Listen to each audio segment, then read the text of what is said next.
नमस्कार दोस्तों, स्वागत है आप सभी का आपके अपने ही चैनल पे। दोस्तों, ये अक्टूबर का महीना चल रहा है और इस महीने में सेकंड क्वार्टर के रिजल्ट आने शुरू हो गए। बहुत सारी कंपनियों के रिजल्ट आ चुके हैं और बहुत सारी कंपनियों के रिजल्ट आने अभी बाकी है। दूसरा क्वार्टर का मतलब होता है, फर्स्ट क्वार्टर का मतलब हो गया आपका अप्रैल मई जून। फाइनेंशियल ईयर के हिसाब से हम लोग बात करते हैं तो अप्रैल मई जून फर्स्ट क्वार्टर हो गया, जुलाई ये दूसरा क्वार्टर हो गया। तो जुलाई अगस्त सितंबर दूसरे क्वार्टर के रिजल्ट आने शुरू हो चुके हैं। तो बहुत सारी कंपनियों ने रिजल्ट अपने प्रेजेंट कर दिए हैं, अनाउंस कर दिए हैं। लेकिन आज मैं बात करने जा रहा हूँ HDFC बैंक के रिजल्ट के बारे में। ऐसा क्यों कि मैंने HDFC बैंक को क्यों चुना? सबसे बड़ी बात तो कि ये वैसे तो रिजल्ट, अगर आपकी फंडामेंटल स्ट्रॉन्ग कंपनी है और आपका नज़रिया लॉन्ग टर्म का है तो रिजल्ट से कोई फ़र्क नहीं पड़ता है। रिजल्ट तो ऊपर नीचे अप एंड डाउन होते रहते हैं, कभी प्रॉफिट कम कभी प्रॉफिट ज़्यादा, अर्निंग्स होती रहती हैं। और कंपनी अगर अच्छी है, आप साल 2 साल 3 साल के बारे में सोच रहे हैं तो फिर एक क्वार्टर के रिजल्ट से कोई इतना फ़र्क पड़ता नहीं है।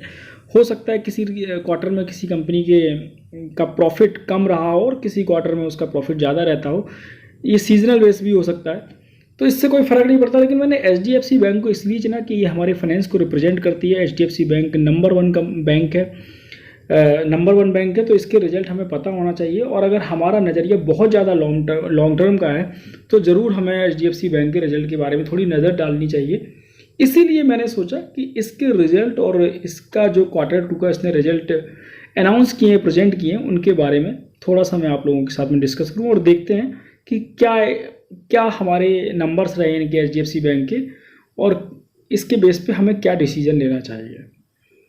तो चलिए उसी के बारे में बात करते हैं। तो सबसे पहले आज ये देख लेते हैं कि इनके रिजल्ट वाकई बहुत अच्छे रहे। ये तो सबको पता ही होगा, आप लोगों ने शायद कुछ वीडियो देखे भी हो।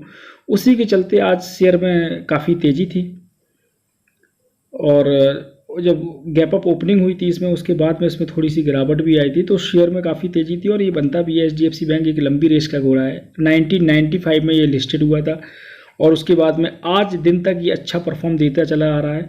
और अभी भी जब लोग लेते हैं तो 1-2 दिन 1-2 महीने के लिए नहीं रखते हैं इसको अपनी पोर्टफोलियो में, 5 साल 10 साल 15 साल के लिए बात करते हैं। ये एक ऐसा शेयर है जिसे लोग वसीयत में अपने सन, अपने ग्रैंड सन के नाम पर करके जाते हैं। ये एक ऐसा शेयर है। तो इसी के बारे में बात कर लेते हैं कि इस क्वार्टर में इसका क्या रहा है रिजल्ट। तो आइए चलते हैं हम लोग मनी कंट्रोल की साइट पर। मनी कंट्रोल की साइट पे हम लोग देखेंगे इसके क्या रिजल्ट। तो दोस्तों, हम लोग आ गए मनी कंट्रोल की एप्लीकेशंस पे। वहाँ पे मैंने ये HDFC बैंक को ये ओपन कर लिया है। ये HDFC बैंक है और ये मैंने उसके फाइनेंशियल्स पे जाकर के क्लिक किया और कंसोलिडेटेड डेटा यहाँ पे मैंने निकाला है। जो ये डेटा है नीचे, ये सारे करोड़्स में है, आप यहाँ पे देख सकते हैं, इन्होंने लिखा हुआ है। वरना आप सोचेंगे कि बस इन्होंने इतना ही 31,742 का ही इंटरेस्ट कमाया। तो चलिए आइए बात करते हैं। बैंक का जो मुख्य काम होता है, आप सबको पता होगा कि बैंक का काम होता है लोन प्रोवाइड करना। जो मेन काम होता है उनका काम होता है लिक्विडिटी, लोगों को पैसे प्रोवाइड करना, फाइनेंस प्रोवाइड करना, और उसके बदले वो इंटरेस्ट अर्न करते हैं। तो इनका मेन काम है इंटरेस्ट। तो इन्होंने जो इंटरेस्ट से अर्न किया वो यहाँ पे दिखा रहा है 31,742 करोड़ का। और जून में जो इन्होंने इंटरेस्ट से अर्न किया था वो था 32,351 करोड़ का। अगर इनके और भी इनकम की बात करें, जो इंटरेस्ट के अलावा और भी कई सारे इनकम के सोर्सेज होते हैं बैंकों के, तो ये देख सकते हैं आप, इनका 6,696 करोड़ का, जबकि जून के कंपैरिजन में काफ़ी बेहतर। जून में 4,300 के आसपास था और इसमें 6,600 के आसपास, तो काफ़ी डिफरेंस है। तो ये इसके इनकम की बात हो गई। अगर हम इसके नेट प्रॉफिट की बात करते हैं, नेट प्रॉफिट जो कि टैक्स के बाद में सारा कंप्लीट, सारे एक्सपेंडिचर के बाद में जो इनका नेट प्रॉफिट निकल के आता है, क्योंकि इसमें सारी चीज़ें हैं, आप एक एक करके यहाँ पे देख सकते हैं। एक्सपेंडिचर भी है और ऑपरेटिंग प्रॉफिट्स है भी है, उसके बाद में टैक्स भी है।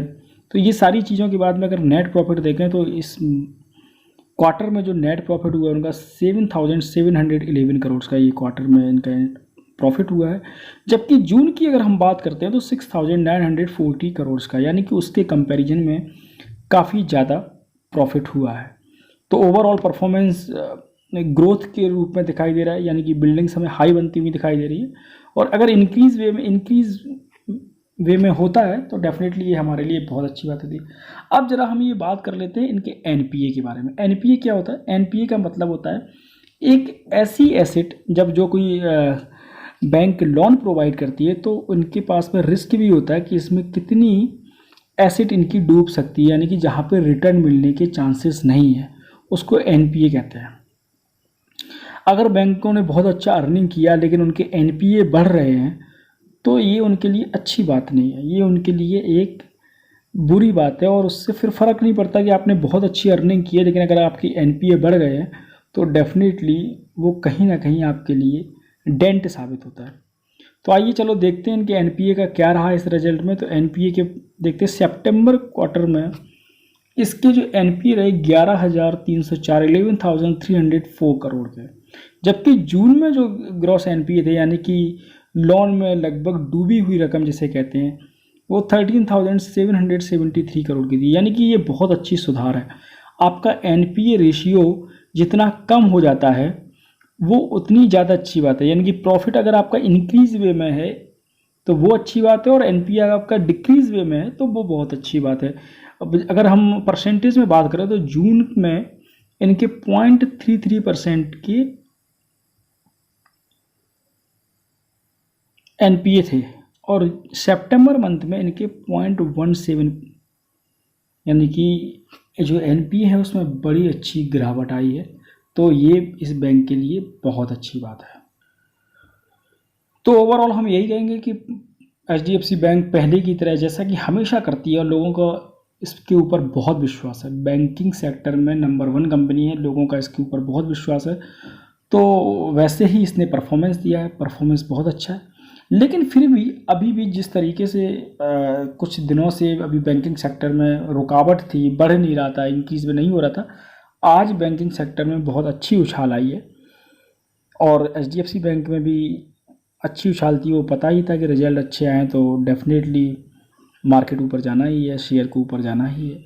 जैसे ही आज इसके रिजल्ट अच्छे आए तो कई सारे दिग्गजों ने, कई सारी फाइनेंशियल इंस्टीट्यूशंस ने, फाइनेंशियल जो इंस्टीट्यूशंस हैं उन्होंने इसके टारगेट को रिवाइज कर दिया और कई सारे लोगों ने इसके टारगेट 1500 कर दिए, कई लोगों ने इसके टारगेट 1450 कर दिए। यानी कि इस समय जो इसका प्राइस चल रहा है वो आप देख सकते हैं 1203 रुपये का दिया है। लेकिन अभी भी जैसे कि शेयर खान ने इसके टारगेट, अभी न्यूज़ उन्होंने अपने इसके फोरकास्ट किए हैं, जो रिजल्ट उस रिजल्ट को देख करके उन्होंने उसके टारगेट को फोरकास्ट किया है, उन्होंने 1500 का टारगेट फोरकास्ट किया है इसके लिए। और सबके मोस्टली ऑलमोस्ट 1400 से 1500 के बीच में ही उन्होंने इस टारगेट को, उनके टारगेट को फोरकास्ट करके 1500 के आसपास किया है। तो ये ठीक है, अच्छी बात है। और ये बैंक ऐसा है ही, आप इसे 5 साल 10 साल रखेंगे तो ये आपको निराश नहीं करेगा। अगर आप इसकी लॉन्ग जर्नी देखते हैं, 1995 में जब ये लिस्टेड हुआ था और आज दिन तक की जर्नी देखे थे तो लगभग इसने 25% के CAGR से आपको रिटर्न दिए हैं। तो वाकई बहुत भरोसेमंद शेयर है। अगर आपने पोर्टफोलियो बनाया बैंकिंग सेक्टर का शेयर में, अगर आपका एचडीएफसी बैंक आपके पोर्टफोलियो में नहीं है तो आपका पोर्टफोलियो तब तक अधूरा रहता है। तो आज के वीडियो में इतना ही।